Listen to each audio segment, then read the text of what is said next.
नमस्कार मित्रांनो, दिव्य संस्कृती या चॅनलवरती आपणा सर्वांचे स्वागत आहे.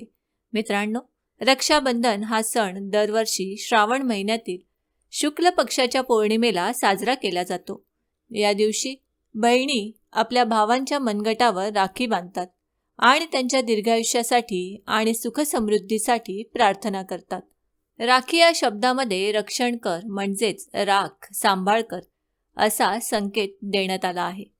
त्यामुळेच हा अर्थ लक्षात घेता या दिवशी प्रेमाचा रेशमी धागा आपल्या कर्तबगारी भावाच्या मनगटावर बांधून त्याच्याकडून रक्षणाचे वचन अर्थात रक्षणाचे अभय घेणे अशी ही अप्रतिम प्रथा आहे. मित्रांनो, 2026मध्ये रक्षाबंधनाला राखी बांधण्यासाठी शुभ वेळ 28 ऑगस्ट रोजी सकाळी 5:57 ते सकाळी 9:48 आहे.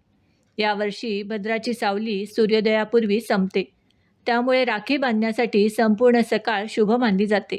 सकाळी राखी बांधण्यासाठी तुमच्याकडे 3 तास 51 मिनिटे इतका वेळ असेल. पौर्णिमेची तिथी सकाळी 9:48 संपेल. तसेच या दिवशी राहू काळ सकाळी 10:46 ते दुपारी 12:22 आहे. त्यामुळे या कालावधीत देखील राखी बांधणे टाळावे. मित्रांनो, भद्रामध्ये राखी न बांधण्यामागे एक आख्यायिका आहे.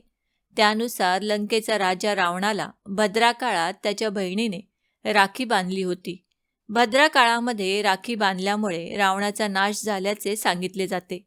अशा स्थितीत या श्रद्धेच्या आधारे जेव्हा जेव्हा भद्रा काळ लागतो तेव्हा बहिणी आपल्या भावांच्या मनगटावर राखी बांधत नाहीत.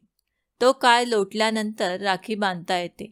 दुसऱ्या मान्यतेनुसार भद्रा ही शनिदेवाची बहीण आहे. न्यायदेवता शनिदेवाप्रमाणेच भद्रा ही स्वभावाने उग्र आहे. असे म्हटले जाते की भद्राला ब्रह्मदेवाने शाप दिला होता की जो कोणी भद्रा काळात कोणतेही शुभ कार्य करेल त्याला त्यात यश मिळणार नाही. भद्राशिवाय राहू काळामध्ये देखील कोणतेही शुभ कार्य करणे निषिद्ध मानले जाते. म्हणूनच रक्षाबंधनाचा सण भद्रा काळ वगळता शुभ काळात साजरा करावा.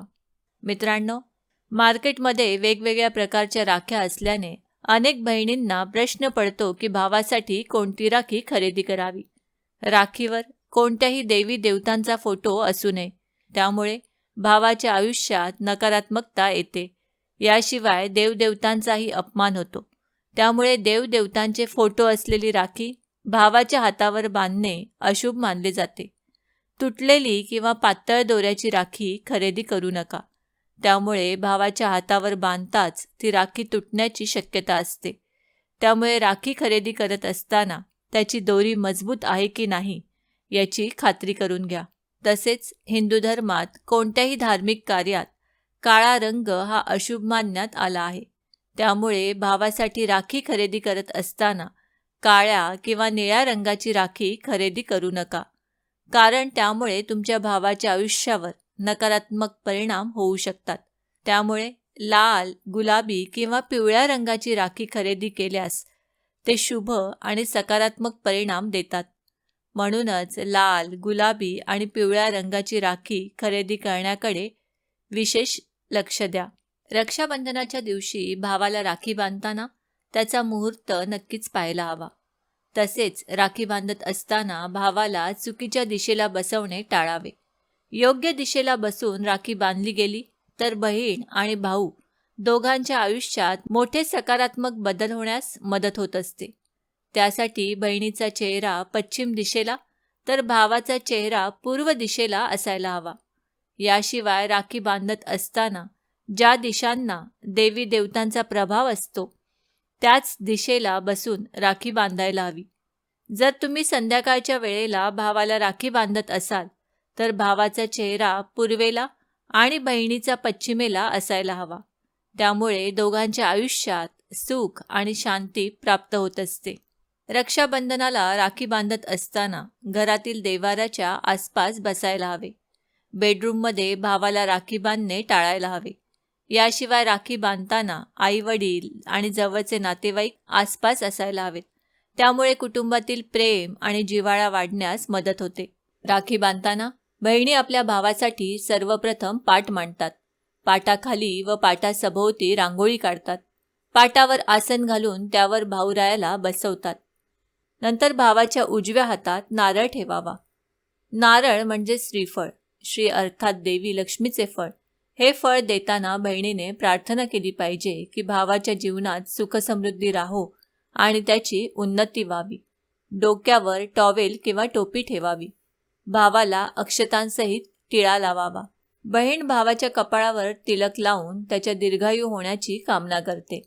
कुंकू लावल्यानंतर कपाळावर, डोक्यावर अक्षता टाकणे अनिवार्य असते. याचा अर्थ भावावर शुभता बनलेली राहो. यानंतर भावाच्या उजव्या मनगटावर राखी बांधावी आणि सोन्याच्या अंगठीने किंवा 2 सुपाऱ्यांनी औक्षण करतात. त्यानंतर राखी बांधून भावाकडून रक्षणाचे वचन घेतात. राखी सुटू नये म्हणून बहिणी राखीच्या धाग्याला 2 गाठी बांधतात, पण काही जण त्या जागी 3 गाठी बांधतात. या 3 गाठींचा संबंध त्रिदेवांशी लावला जातो. या 3 गाठी ब्रह्मा, विष्णू आणि महेशाला स्मरून बांधल्या जातात. या जगाचा सांभाळ हे त्रिदेव करतात. त्यांनी आपल्या भावाचेही रक्षण करावे, त्याच्यावर कृपादृष्टी ठेवावी म्हणून त्यांचे स्मरण करून 3 गाठी बांधाव्यात असे सांगितले जाते. असे म्हणतात की रक्षाबंधनच्या दिवशी हनुमानजींना राखी बांधल्याने भाऊ बहिणींमध्ये आपसात काही राग असल्यास तो शांत होतो आणि त्यांच्यातील परस्पर प्रेम वाढीस लागते. या दिवशी गणेशाची आराधना केल्याने भाऊ बहिणींमधील प्रेम वाढते. या दिवशी बहिणीला सर्व प्रकारे आनंदी ठेवून तिला तिची आवडती भेटवस्तू दिल्याने भावाच्या आयुष्यातही आनंद परत येतो. रक्षाबंधनाचा सण पौर्णिमेच्या दिवशी साजरा केला जातो. पौर्णिमेची देवता चंद्र आहे. या तिथीला शिवासोबत चंद्र देवतेची पूजा केल्याने व्यक्तीचे सर्वत्र वर्चस्व प्राप्त होते. मित्रांनो, लहानपणापासून तुम्ही भावाला राखी, भाऊबीज किंवा वाढदिवसाच्या दिवशी टिळक लावत असाल. सामान्यतः चंदन, कुंकुम, माती, हळद, भस्म इत्यादींनी तिलक लावला जातो. असे म्हणतात की ज्यांना टिळक लावलेले दाखवायचे नसते ते कपाळाला पाणी लावून देखील तिलक केल्याचा फायदा घेऊ शकतात. कपाळावर तिलक लावल्याने व्यक्तिमत्व प्रभावी बनते आणि त्यामुळे व्यक्तीचा आत्मविश्वास आणि आत्मबळ यात वाढ होते. कपाळावर 2 भुवयांच्या मध्ये ज्या ठिकाणी तिलक लावतात त्याला अग्निचक्र असे म्हणतात. यातूनच संपूर्ण शरीरात ऊर्जा प्रसारित होते. कोणत्याही शुभभावाने कपाळाच्या या जागेवर टिळकाच्या माध्यमातून दबाव निर्माण केल्यास स्मरणशक्ती, निर्णय क्षमता, बुद्धिमत्ता, तर्कशक्ती, धैर्य आणि शक्ती वाढते. मित्रांनो, आम्ही अपेक्षा करतो की आम्ही सांगितलेल्या माहितीचा तुम्हाला सर्वतोपरी लाभ होईल.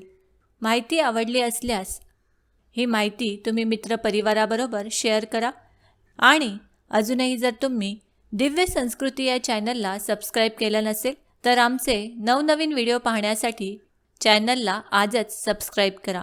धन्यवाद.